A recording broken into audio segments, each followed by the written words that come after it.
Welcome back to Fist Entertainment for my fun review of this session sitting down. I'm pushing these things out quickly as I can. I've been kind of busy as of late. Had a birthday, I might add, that I celebrated and took a whole week doing that. Doing kind of a tour, singing music.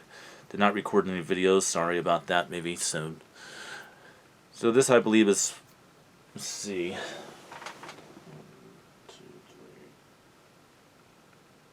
This is my 5th review for today, I believe.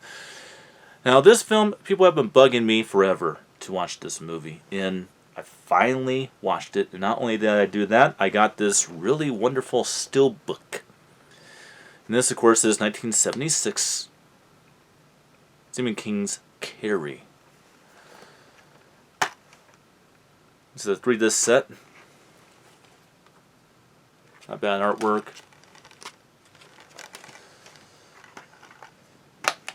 I'll do that only with steelbooks. The digibooks, there's not really a reason for that. Alright, first off, the plot synopsis in simple terminology.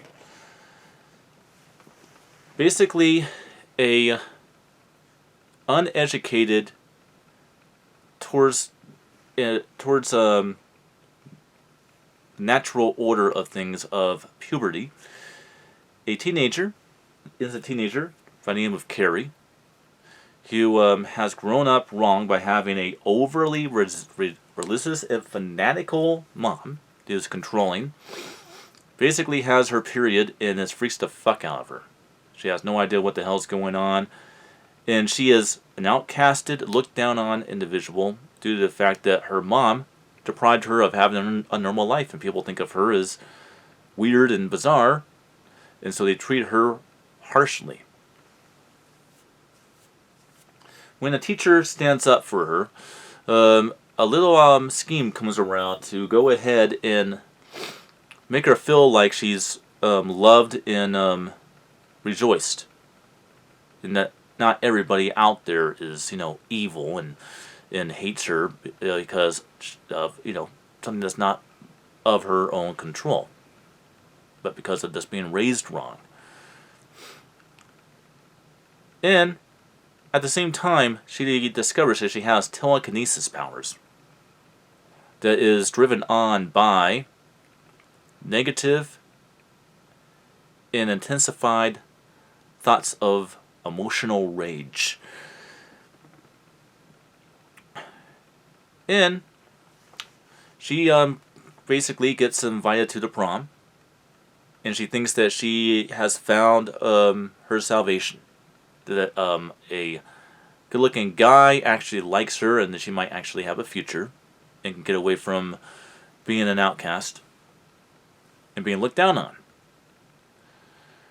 But that's not what's going on, because behind the scenes you have this going on. A practical joke is about to be played. A joke that will embarrass her so much that she will have a emotional rage and have telekinesis powers going batshit nuts, and will kill a lot of people and injure several others by setting by crashing the party and setting the entire prom on fire and killing some very bad people in the process, and dying with her overly fanatical mom in a battle of good versus evil between daughter and mother. So that's basically the plot of the film.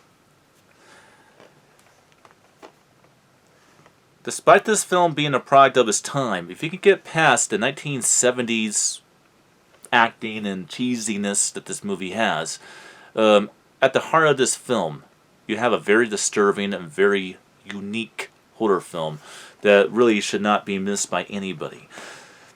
In fact, I would say that the original Carrie is one of those few films out there that is kind of a requirement for any teenager to watch. It teaches you a lot. This also has a moral that goes around saying, don't pick on people unless you know why they are different. people are weird is not because they want to be. It's because something happened to them. And they haven't gotten over it yet. And you know, it's our job as humans to help other people get over bad things that happen to them. Not go ahead and make fun of them. Because bad things happen to them. So yeah, there's a strong moral in this movie. Now let's talk about the quality. Well,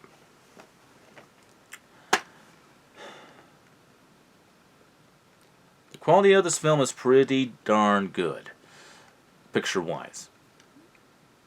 Unfortunately, when it comes down to the audio, is generic.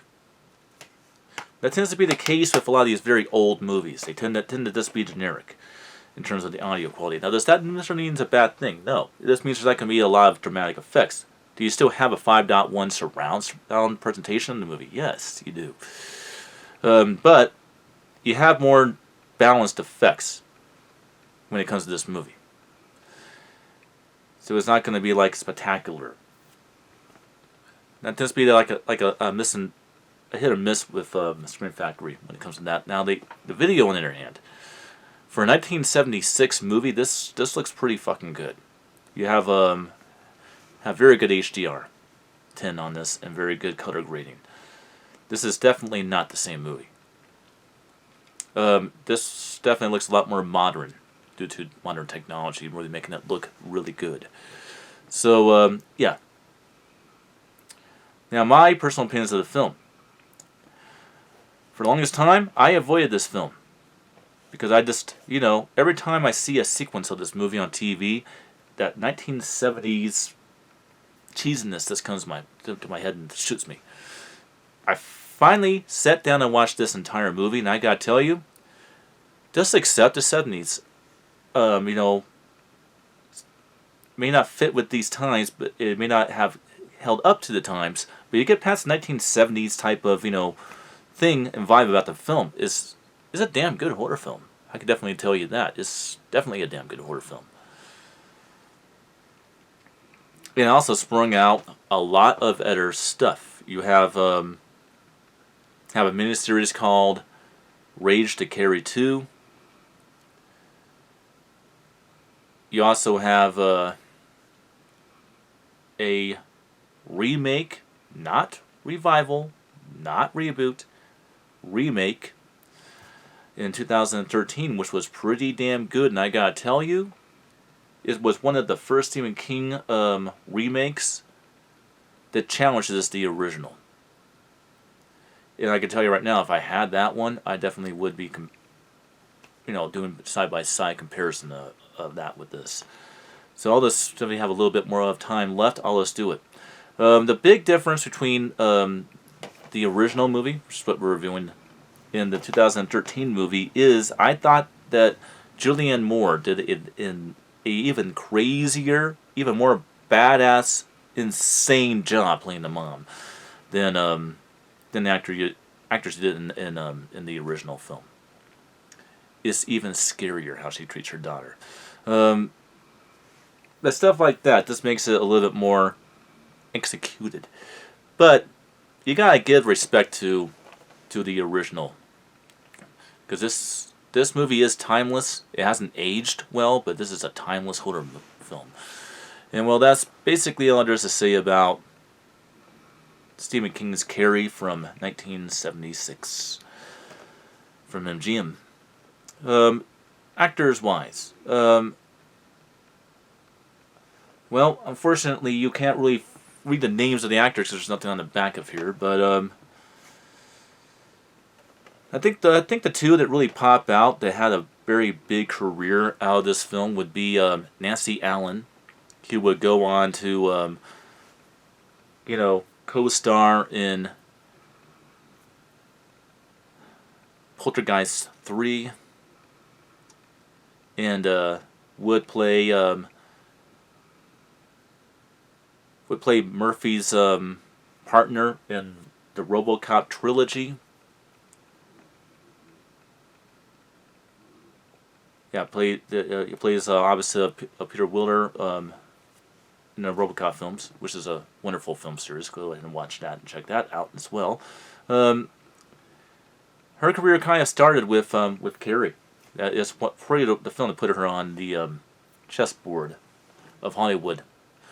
Another one would be John Travolta. Now, John Travolta at the time was a rising star. Carrie, I believe, was one of his very first. Following that would be Urban Cowboy and Saturday Night Fever. It's debatable which film made him a star, whether it be this one, or Urban Cowboy, or Saturday Night Fever. But it was definitely one of the three, or all three of them. But yeah, his career started a lot with Carrie. And look at John Travolta these days. He's a little weird in real life these days, but he still makes some pretty damn good movies. Well, there we go. We are running out of time now. Just want to get to 10 minutes. Hope you enjoyed this review.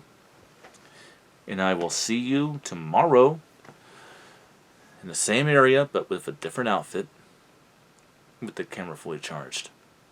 Next time for probably another 5 reviews. Until then.